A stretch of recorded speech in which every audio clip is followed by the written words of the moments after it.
Saudara-saudari yang dikasihi dan mengasihi Kristus, dalam bacaan Injil diungkap doa Yesus. Kita disadarkan akan apa tujuan karya Yesus bagi kita, yakni agar kita semua bersatu. Kita semua dikumpulkan, disatukan di dalam kasih Bapa dan Anak.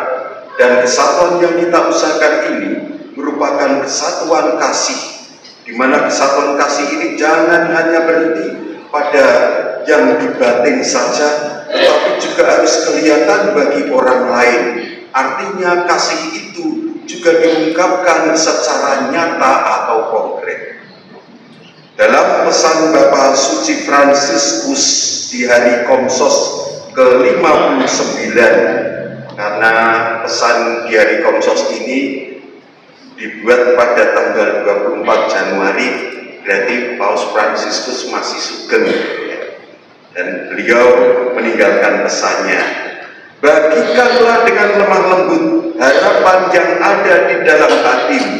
Hal ini mengarah pada komunikasi yang diharapkan.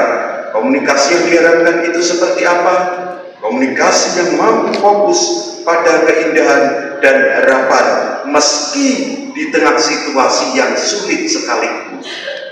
Maka kita bisa menilai hidup kita, komunikasi kita kepada orang lain itu memberi harapan, mencerahkan, memberikan mungkin juga kebahagiaan meski di tengah situasi yang buruk sekalipun. Apakah sungguh seperti itu? Saya bandingkan dengan sebuah contoh. Ada seorang bapak tua dan bijak, katakanlah sesepuh, dilakoni sesepuh lagi. Dia mempunyai sebuah koin emas. Untuk koin ini harga jualnya sangat tinggi. Dia melihat dibolak-balik, kemudian setelah dibolak-balik dia mulai berpikir, saya senang mendapatkan koin ini, tapi kesenangan itu hanya untuk saya sendiri. Saya ingin membagikan kesenangan ini kepada orang lain. Ketika setelah melihat koin itu, sekilas dia melihat seorang anak kecil berlari, lalu dipanggil, sini dulu. Perempuan kecil ya, sini dulu. Saya kasih ini ya, kamu mau? Karena melihat kemilau koin emas yang begitu bagus, mau. Terima kasih Bapak. Nah, sampai di tengah perjalanan dia pikir, ini bagus sekali, tapi gunanya untuk apa ya? Namanya anak kecil, gunanya untuk apa ya? Kalau gitu saya berikan kepada simbok saya saja, berikan kepada ibunya. Ketika ibu menerima koin emas tersebut, kiranya bukan main, senang sekali. Nah ini koin ini untuk belanja sebulan aja tunai ini, untuk kehidupan sehari-hari. Lagi senang-senangnya, di hadapan dia itu ada seorang pengemis. Gayanya pengemis kan begitu ya, lusuh ya. Terus biasanya pengemis itu kalau ngomong itu gimana? Kalau mau minta uang gimana?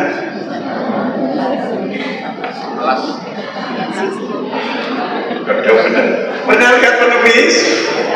Kalau bersuara gimana? Nyuwun paring. Ngomong persis gitu ya. Jangan diroke ya. Nyuwun paring. Ibu itu tersentuh hatinya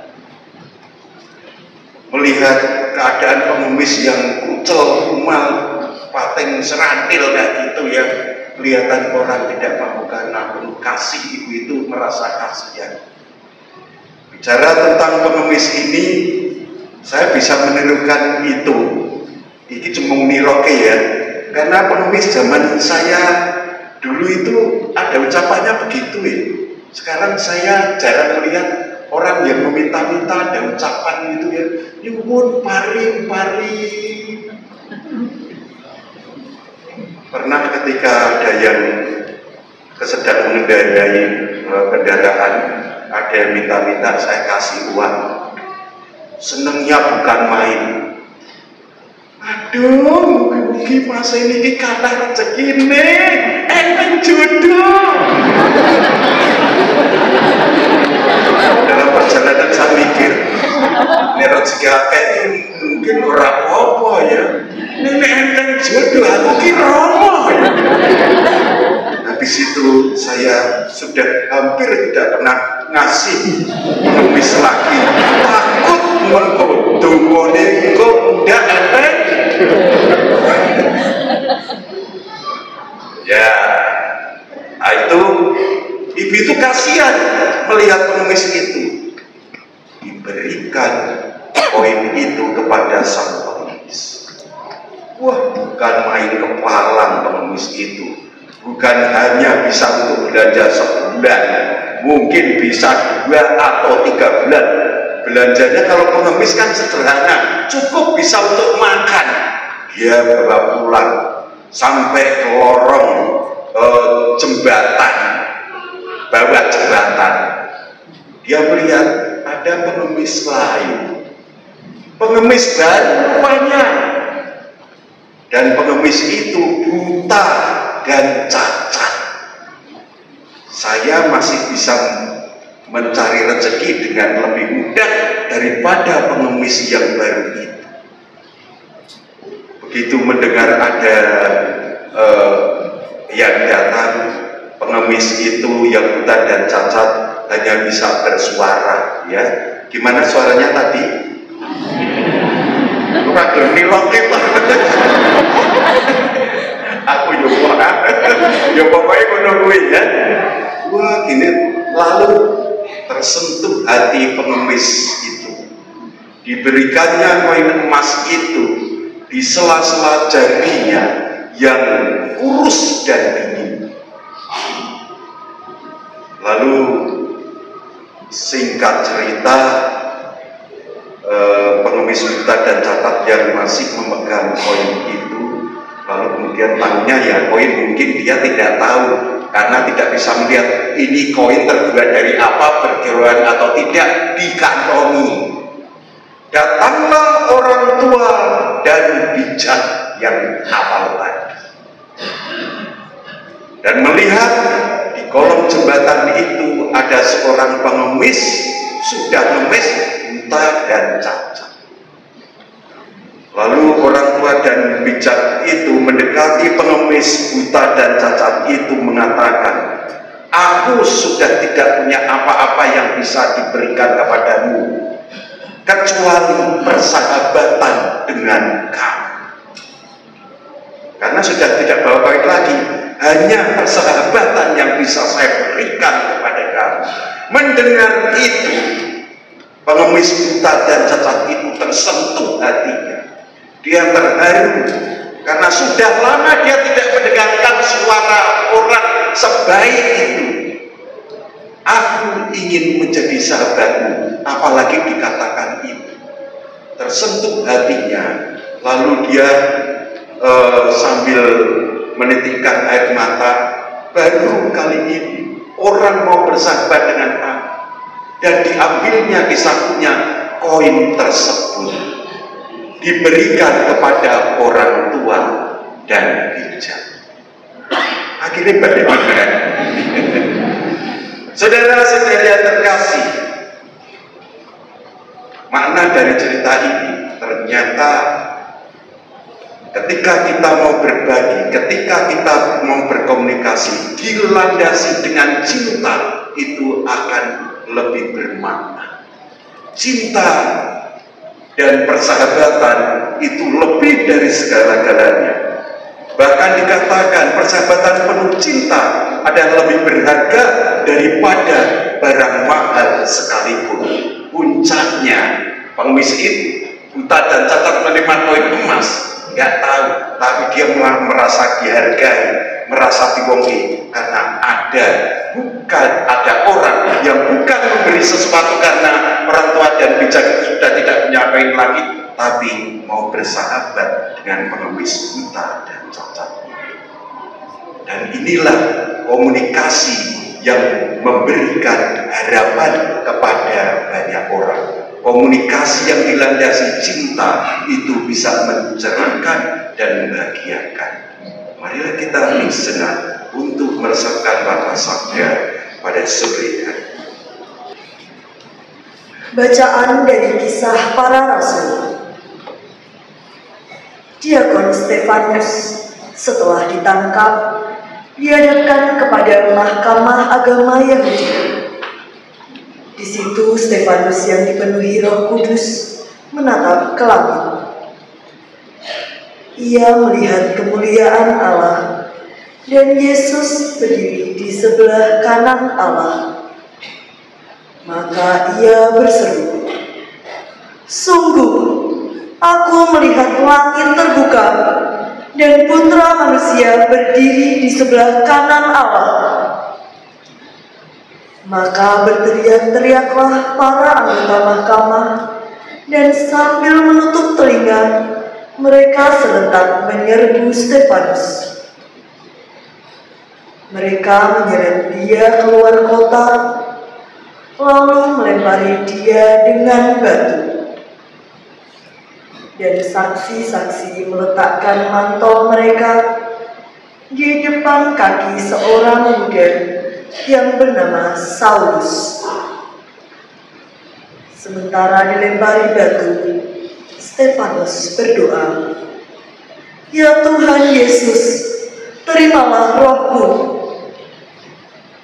Dan sambil berlutut, Stefanus berseru dengan suara nyaring, "Tuhan, janganlah tanggungan dosa ini kepada mereka."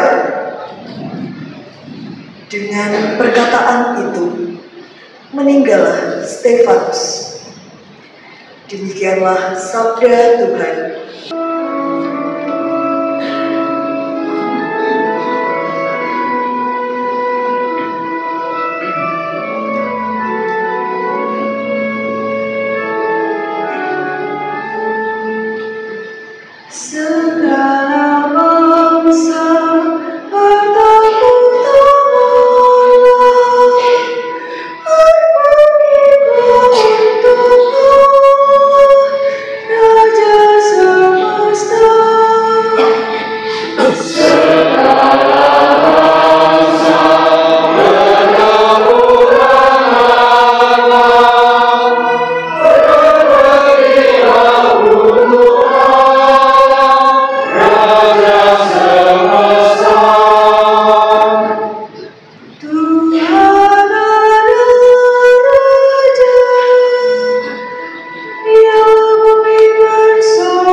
mendengar suara yang berkata kepadaku,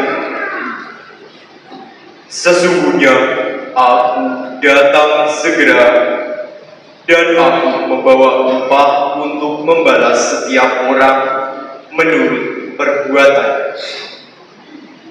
Aku adalah Alfa dan Omega, yang pertama dan yang terkemudian, yang awal dan yang akhir. Berbahagialah mereka yang membasuh jubahnya. Mereka akan memperoleh hak atas pohon-pohon kehidupan dan masuk melalui pintu-pintu gerbang ke dalam kota yang turun dari surga dari Allah. Aku mendengar pula suara yang berkata, 'Aku, Yesus, telah mengutus malaikatku untuk memberi kesaksian tentang semuanya ini kepadamu bagi jemaat-jemaat. Aku adalah Lunas, yaitu keturunan Daud, bintang timur yang gilang gemilang.' Roh dan pengantin perempuan itu berkata, 'Marilah.' Dan siapa saja yang mendengarnya, hendaklah ia berkata, 'Marilah.'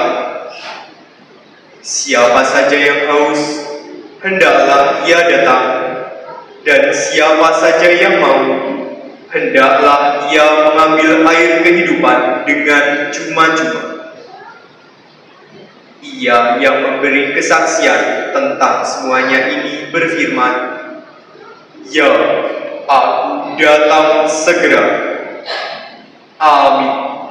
Datanglah Tuhan Yesus." Demikianlah sabda Tuhan.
Supaya mereka semua menjadi satu, sama seperti Engkau ya Bapa di dalam aku, dan aku di dalam Engkau, agar mereka juga di dalam kita, supaya dunia percaya bahwa Engkaulah yang telah mengutus aku.